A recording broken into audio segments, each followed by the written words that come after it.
हिंदू संस्कृतीत विश्वाच्या मुळाशी ओंकार हा ध्वनी कारणीभूत असल्याचे सिद्धांत आहे। श्री गणेश ही देवता ओंकार स्वरूप आहे, त्यामुळे गणेशाला आद्य देवता मानतात।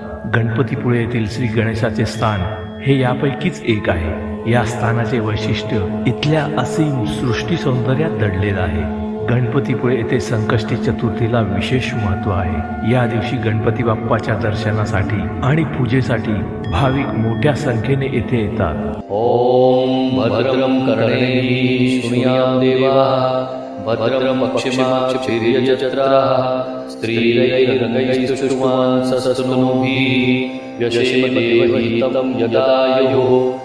गणपतीपुळे मंदिराला प्रदक्षिणा घालण्यासाठी भाविकांना गणपती मंदिराच्या मागच्या बाजूस असलेल्या डोंगराला प्रदक्षिणा घालावी लागते। या डोंगराला प्रदक्षिणा करणे म्हणजेच गणपतीपुळे मंदिराची प्रदक्षिणा।